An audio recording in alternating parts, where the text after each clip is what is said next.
Right గా breaking news చూస్తున్నాం. Cyber మోసగాళ్లు ఎప్పటికప్పుడు కొత్త మార్గాల్లో ఆర్థిక మోసాలకైతే పాల్పడుతున్నారు. బడా బాబులకు ఎరవేసి బురడి కొట్టిస్తున్నారు.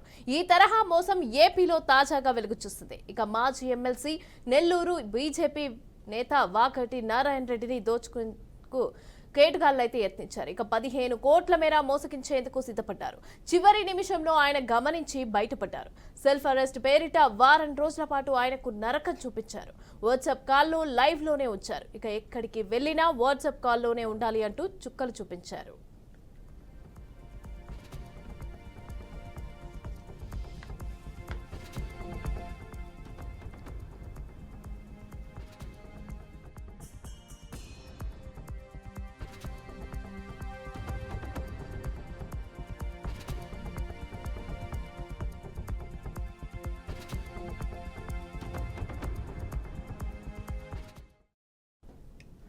సెప్టెంబర్ 27న వాకాటి నారాయణ రెడ్డికి ఓ ఫోన్ కాల్ వచ్చింది.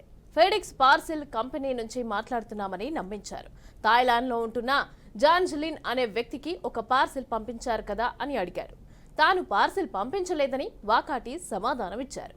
అయితే ఎవరో మీ ఆధార్ను దుర్వినియోగం చేశారని కేటుగాడు నమ్మించాడు. పార్సిల్లో 200 గ్రాముల డ్రగ్స్, 6000 అమెరికన్ డాలర్లు, పాస్పోర్ట్, బ్యాంక్ కార్డులు, దుస్తులు, ల్యాప్టాప్ ఉన్నాయని చెప్పారు. పార్సిల్ పంపలేదంటున్నారు కాబట్టి ముంబై సిబిఐ బ్రాంచ్ కు ఫిర్యాదు చేయాలని కేటుగాడు సూచించారు.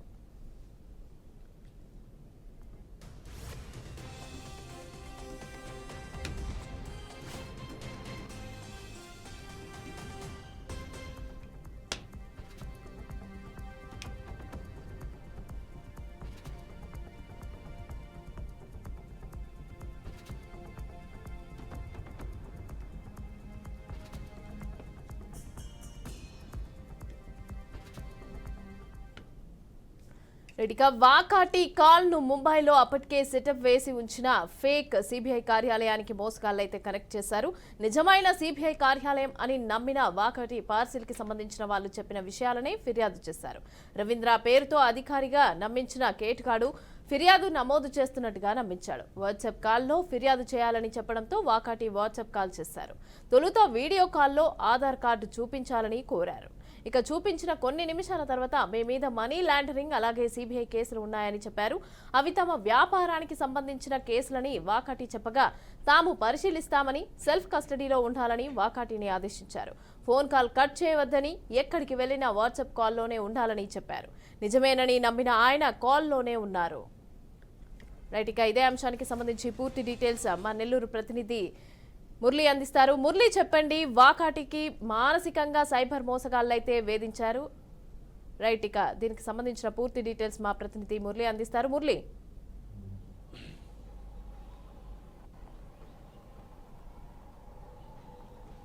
మమతా, అయితే సిబిఐ నకిలీ అధికారులు పూర్తిగా కూడా రెచ్చిపోయారని చెప్పుకోవచ్చు. సైబర్ కేటుగాళ్లు ఎక్కడైతే నెల్లూరుకి చెందినటువంటి మాజీ ఎమ్మెల్సీ బీజేపీ సీనియర్ నేత వాకాటి నారాయణ రెడ్డికి ఫోన్ చేసి మరి దాదాపు 6 రోజుల పాటు ఇబ్బందులకు గురి చేసినటువంటి పరిస్థితి కనిపించింది. ఏదైతే థాయిలాండ్కి ఆయన పంపించినటువంటి పార్సిల్లో మారక ద్రవ్యాలు, అదేవిధంగా విదేశీ కరెన్సీతో పాటు అనేక వస్తువులు కూడా ఉన్నాయంటూ కొంతమంది ఆయనకు ఫోన్ చేసి చెప్పారు. అయితే తాను థాయిలాండ్కి ఏ పార్సిల్ కూడా పంపించడం లేదని చెప్పి ఒక్కసారిగా ఆన్సర్ చెప్పడంతో అయితే మీ పేరు మీద ఇది పూర్తిగా కూడా వస్తుంది, దీనికి సంబంధించి ఏదైతే ఈ పార్సిల్కి సంబంధించి మీ ఆధార్ కార్డుని దొంగతనం చేసి ఎవరో పంపించారు కాబట్టి మీరు ఖచ్చితంగా పోలీసుల్ని, ముంబైకి సంబంధించినటువంటి క్రైమ్ బ్రాంచ్ని ఒక్కసారిగా మాట్లాడండి అని చెప్పి ఫోన్ కాల్ కనెక్ట్ చేయడంతో అక్కడ ఉన్నటువంటి నకిలీ అధికారులు కూడా వెంటనే వాకాటి నారాయణ రెడ్డితో మాట్లాడే ప్రయత్నం చేశారు. దాదాపు వీడియో కాల్ చేసి వాట్సాప్లో ఆధార్ కార్డులు చూపించాలని చెప్పి బెదిరించారు. తన పైన మనీ లాండరింగ్ కేసులు, అనేక కేసులు కూడా ఉన్నాయని చెప్పి చెప్పడంతో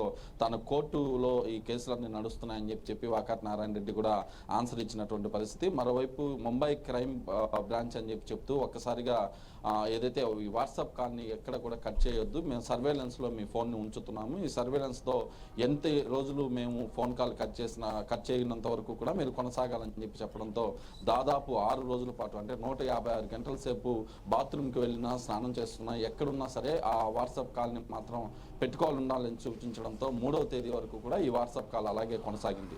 అయితే ఇక్కడ ట్విస్ట్ ఏంటంటే ఇక్కడ ఈ ముంబైకి సంబంధించినటువంటి క్రైమ్ బ్రాంచ్ అని చెప్పి చెప్తూనే మరోవైపు సిబిఐకి సిబిఐకి సంబంధించినటువంటి అధికారులు అంటూ కొంతమంది ఫోన్ చేసి ఆ కాల్లోకి వచ్చి కూడా తనను బెదిరించే ప్రయత్నం అయితే చేశారు. ఏదైతే 15 కోట్లు ఇస్తే మిమ్మల్ని పూర్తిగా కూడా వదిలేస్తామని చెప్పే ప్రయత్నం చేయడంతో తాను మోసపోయానని చెప్పి ఒక్కసారిగా అయితే వాకాటి నారాయణ రెడ్డి నిర్గాంతపోయి దాదాపు 4 రోజుల తర్వాత నెల్లూరులోని వేదాయపాలెం పిఎస్లో కంప్లైంట్ చేశారు. ఈ కంప్లైంట్ తీసుకున్నటువంటి పోలీసులు కూడా ఇటు సైబర్ క్రైమ్కి కూడా ఫిర్యాదు చేసినటువంటి పరిస్థితి అయితే కనిపించింది. అయితే సిబిఐ పేరుతో ఫోన్ చేసినటువంటి వ్యక్తులు కూడా ఒక్కసారిగా ఇటు వాకాటి నారాయణ రెడ్డిని అయితే బెదిరించే ప్రయత్నం అయితే చేశారు.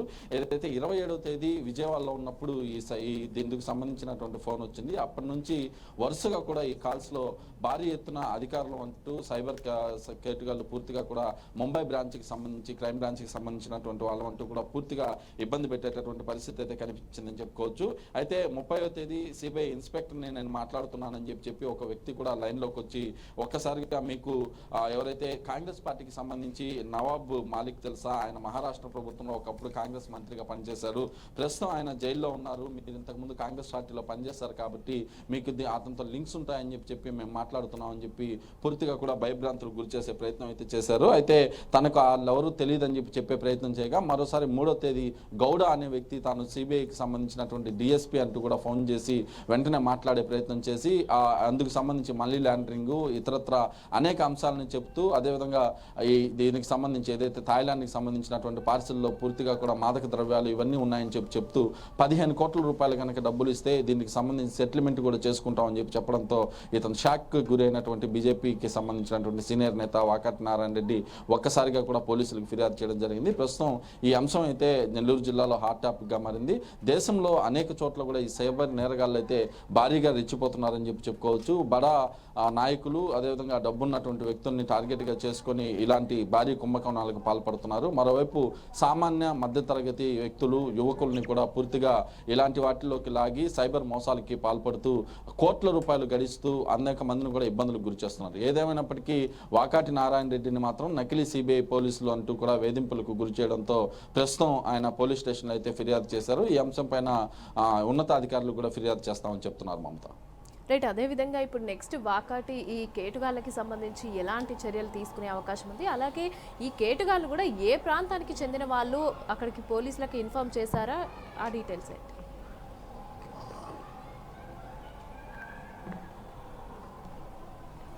ఖచ్చితంగా, ఎందుకంటే కేవలం ఒక వాకాటి నారాయణ రెడ్డి కాదు, మనం చూసాం ఇటీవల కాలంలోనే వర్ధమాన్ ఎండీని ట్రాప్ చేయడానికి కూడా దాదాపు ఏకంగా సుప్రీంకోర్టు సెటప్ వేసినటువంటి కేటగాళ్ళను కూడా మనం చూసాం. ఈ నేపథ్యంలోనే అనేక మంది ఏదైతే బడా నాయకులు కావచ్చు, డబ్బున్నటువంటి వాళ్ళు కావచ్చు, వాళ్ళ ఆధార్ కార్డులని కూడా పూర్తిగా తీసుకొని వాళ్ళకి సంబంధించినటువంటి అంశాలని గతంలో చోటు చేసుకున్నటువంటి కేసులు ఇలాంటివన్నీ కూడా ముందుగానే తెలుసుకొని దానిపైన వీళ్ళని బ్లాక్మెయిల్ చేయడం, అదేవిధంగా ఇలాంటి కార్యకలాపాలకు పాల్పడుతూ కూడా బెదిరింపులకు పాల్పడి కోట్ల రూపాయలు దండుకునే ప్రయత్నాలు అయితే కేటుగాళ్ళు చేస్తున్నారు. అందులో భాగంగా ఇటు వాకాటి నారాయణ రెడ్డిని దాదాపు 6 రోజుల పాటు నరకం చూపించడంతో ఈ పోలీసులకైతే ఫిర్యాదు చేశారు. దీనిపైన ఇప్పటికే ఎస్పీకి ఈ విషయం తెలియడంతో జిల్లా ఎస్పీ కృష్ణకాంత్ కూడా దీనిపైన సీరియస్ అయ్యి వెంటనే సైబర్కి సంబంధించినటువంటి పోలీసులకు ఈ కేసుని హ్యాండ్ ఓవర్ చేశారు. ఇక్కడ నుంచి దీన్ని ఇటు అమరావతికి పోయే అవకాశం ఉంది. అక్కడ నుంచి ఢిల్లీకి కూడా ఈ కేసుని తీసుకెళ్తామని చెప్పి అవసరమైతే కోర్టుకు కూడా వెళ్తాను అని చెప్పి వాకాటి నారాయణ రెడ్డి అయితే ప్రధానంగా చెప్తున్నటువంటి పరిస్థితి ఉంది. మరోవైపు వాకాటి నారాయణ రెడ్డికి 6 రోజులు అంటే 156 గంటల సేపు వాట్సాప్ కాల్లోనే ఉండడం అనేది ప్రధానమైనటువంటి విషయం అని చెప్పుకోవాలి. తాను ఎక్కడికి వెళ్ళినా సరే ఖచ్చితంగా మీ దగ్గర ఈ ఫోన్ కాల్ అయితే ఆన్లో ఉండాలి. ఒకవేళ మీరు కానీ ఫోన్ కట్ చేస్తే మీ మీద శాఖాపరమైనటువంటి చర్యలు భారీ ఎత్తున ఉంటాయి, భారీ జరిమానా కూడా విధిస్తామని చెప్పి హెచ్చరించినటువంటి పరిస్థితుల్లో తాను ఖచ్చితంగా ఇదంతా సిబిఐకి సంబంధించినటువంటి అధికారులే చేస్తున్నారు, ముంబై క్రైమ్ బ్రాంచ్కి సంబంధించినటువంటి అధికారులే చేస్తున్నారని నమ్మడంతోనే ఇదంతా జరిగింది.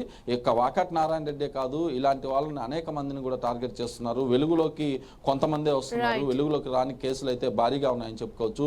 1-2 లక్షల దగ్గర నుంచి స్టార్ట్ చేసేటటువంటి సైబర్ నేరగాళ్ళు ఏకంగా కోట్ల రూపాయలు వసూలు చేసేదానికి కూడా వెళ్ళిపోయారని చెప్పుకోవచ్చు. వీరి వలలో ఎక్కువగా కూడా యువత, చదువుకోని వాళ్ళు కొంతమంది వీళ్ళే పడుతున్నారని చెప్పుకోవాలి. బడా నాయకులు కూడా ఇలాంటి ఫేక్ గాళ్ళ కేటుగాళ్ళ వలలో పడడంతో కొంత ఇబ్బందికరమైన వాతావరణం అని చెప్పుకోవాలి. ఇప్పటికైనా సరే సైబర్ క్రైమ్ కి సంబంధించినటువంటి అధికారులు వీళ్ళు ఎక్కడ ఉన్నారు, ఏ ప్రాంతానికి చెందిన వారు అనేది గుర్తించి వెంటనే వీరిపైన కఠిన చర్యలు అయితే తీసుకోవాలని కోరుతున్నారు Mamata. Right, thank you Murali.